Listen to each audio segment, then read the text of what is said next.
Yo, what's going on, guys? It's Steve. So before I even talk about Gordon Hayward and this double standard, I need to address something. There's two things.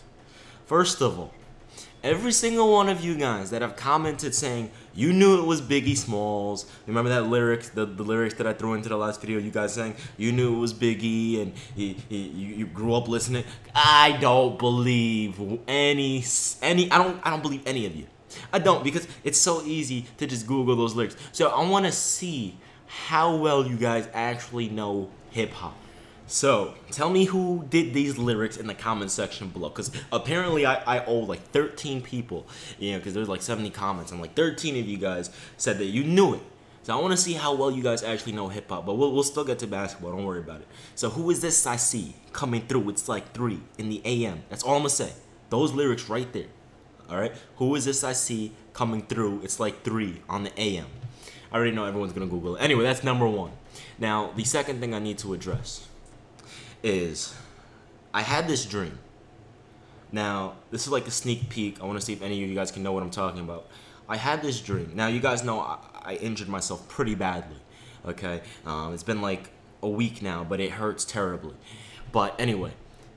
So, I had a dream, and I've been doing nothing but laying down trying to make this heal, okay? I've been working out my upper body because in my uncle's apartment, he has upper body workouts, so that's why I come here a lot and work out here. But I can't do any lower body workouts. But anyway, I had this dream a few nights back, and I was walking through New York City, and you know how there are billboards everywhere. So, every single billboard said, "What if?" Okay, it just says what if, what if, what if, what if. Okay, and I'm walking, and then I eventually get to Madison Square Garden, and it says what if. And then I wake up and I'm confused, and it took me a while to understand the meaning of that dream. So maybe something is returning to this channel that I've only done less than 5 videos of. Maybe. I still gotta think about it, because whatever. Anyway, back to the main topic of the video. So there's this double standard going on with Gordon Hayward, Kevin Durant, LeBron. Now, I understand that Gordon Hayward is not on the same level. He's not even close, to be honest, to being on the same level as, the real superstars in this league. We all know the list, but I'm not going to say that. I'm just going to talk about LeBron and KD. But if you notice something, when LeBron left Cleveland to go to Miami, people burned his jerseys, but it wasn't just isolated to where only Cavs fans hated LeBron. The entire NBA hated LeBron for a good season. Okay? When Kevin Durant left and joined the Warriors, the entire league hated him. It wasn't just isolated in OKC. Now, when Gordon Hayward left the Utah Jazz, it was mostly just isolated in Utah. They were burning his jersey and things like that. It was mostly just isolated there. Not everyone hates Gordon Hayward. Okay? So my question is, why is it okay for Gordon Hayward to leave Utah and go join the Boston Celtics, okay, as a free agent? Why is it okay for him to do that, join a better team than he was on, a team that's going to give him a chance to win a championship, a very slim chance, but at least he has a chance. Now in Utah, he had no chance. Now a chance is like 1%. But why is it okay for Gordon Hayward to do it, but when LeBron James and Kevin Durant do it, it's totally different? Okay, and this brings back the idea that people really think LeBron James started this whole super team thing. But he didn't. He didn't start it, okay? If you want to talk about super teams in the modern era, in terms of, let's say, past, I would say 2000 and, I would say after after 2004, when the Lakers lost 4-1 to the Detroit Pistons, okay? I would say after that, there were a few years where there were really no super teams. There were some good teams like the Spurs with Timmy, Tony, and Manu, okay? And then you had Miami with D Wade and Shaq that won in 06, and then you had Tim Duncan that won again in 07. You had the Mavericks that were solid. You had the Suns with Amari and Steve Nash that were solid. And then you had Kobe and Pau Gasol, Amar Odom, D Fish, and Andrew Bynum, etc., etc. But if you really want to talk about who started this in the modern era, first of all, there was no starting it. But if you want to talk about who caused LeBron to join Miami, he said this himself, and I made a video back on this maybe in October. He said it himself. Boston caused him to do this, because think about it. Ray Allen, Paul Pierce, Kevin Garnett. Ray Allen before he went to Boston in the 2006, what was it? Yeah, 2006, 2007 NBA season. He was averaging like 26 points per game. Okay? Kevin Garnett, he was averaging like what, 24 and 10? Paul Pierce was averaging what, 25? Okay, so you have 3 of the top 10 players in the world at that time, all joining forces. What do you think is going to happen? Now, the crazy part is thank goodness they joined late in their careers, because if they didn't, they would have been screwed. Think about it.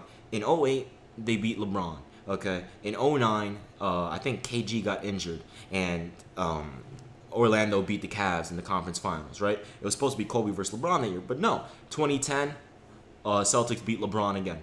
So LeBron is sitting back and like, this Cavs team, 3 years in a row, we've lost to the Celtics, really, and obviously Magic as well, but 3 years in a row, we've lost so close to the finals. We went to the finals 4 years ago in 07, 3 years ago, excuse me, in 07, but we still don't have any better players. I mean, you gave me Shaq, but he's 18 years pro. You gave me Anton Jameson, but he's over 10 years pro. And he's coming off injuries. We have Anthony Parker, but I mean, come on. Yeah, he's a shooter, but that's really it. You gave me Delonte West. You gave me Mo Williams, who's a really good player. Yeah, you know, but I mean, what did you expect LeBron James to do in that situation? Because LeBron had nowhere to go. He had nowhere to go. He is either stay there or join Miami. Because if he would have stayed there, it would have been 2010. 2011, he would have never made the finals. 2012, he would have never made the finals. 2013, he probably would have never made the finals. Look, we would have never had LeBron James as he is right now if he didn't go to Miami. And he didn't join a team that was already the best in the league. I mean, yeah, they had Dwayne Wade, who was a top 3 player in the world at that time. Okay, MVP consideration, just won Finals MVP a few years ago. A few years before that, just won a championship a few years before that. Then you have Chris Bosh, who just averaged 24 and 10. He was one of the best big men in the league, a top 10 player in the world at the time. Okay, so, and you have LeBron, who's obviously top in the world as well, him and Kobe. So those 3 joined forces, but that team wasn't stacked already. It wasn't a stacked team. That team was not dominant already. Now, we go to Kevin Durant. I can understand why people got upset, and I think, obviously, why would you go to the team that embarrassed you? That doesn't make sense. Okay? So I can kind of understand the Kevin Durant perspective. But if you're going to get mad at Kevin Durant and LeBron, you still have to get mad at Gordon Hayward, because Gordon Hayward did nothing different than what they did. Yeah, he didn't lose. He wasn't up 3-1 against the Celtics, obviously because they're in different conferences. But yeah, he wasn't up 3-1 against the Celtics, blew a 3-1 lead, and then they came back and, you know, blew the series. And yeah, that didn't happen. Okay? Yeah, he didn't lose to the same team pretty much 2 out of 3 years in a row. Okay? I understand that. But at the same time, it's like he went from a team that's not really in contention for championship. I mean, they're a solid team. They had a top seed in the West, to the team that has the best record in the East, in the Eastern Conference that's generally weak right now, because really it's just Celtics and Cleveland. It's really just Boston and Cleveland. Okay, so in terms of that, you have to sit back and say Gordon Hayward did the same thing that they did. Now, obviously, it doesn't affect the league as much. And by the way, Boston, how stupid are you? Why would you give away, oh my goodness, why would you give away Avery Bradley? What for who? Marcus Morris? What the hell? Oh my gosh, that was the dumbest that was really incredibly stupid. Why would you give away Avery Bradley? You would have had one of the best backcourts in the league. Isaiah, Avery, and Gordon. And then you have Al Horford, Jay Crowder, Marcus Smart. What? I don't get that. Avery Bradley gave you defense. He gave you 20 points per game. That didn't make sense to me. But, you know, to me, it's just the same. It's the same concept, honestly. It may not be as effective, or it may not affect the NBA as much, which I understand why. Maybe that's why people aren't so upset. But at the same time, if you're going to get mad at a star player, regardless on what tier star they are, for joining the best team or one of the best teams in the league, then you have to get mad at Gordon Hayward for joining the Boston Celtics, because he did the same exact thing as LeBron and KD, except KD's was really, really weak. But they generally did all the same things. And retrospect. But anyway, retro. Y'all don't know who Niles St. Niles is. Anyway, it's been your man Steve. I'm out of here, man. Peace.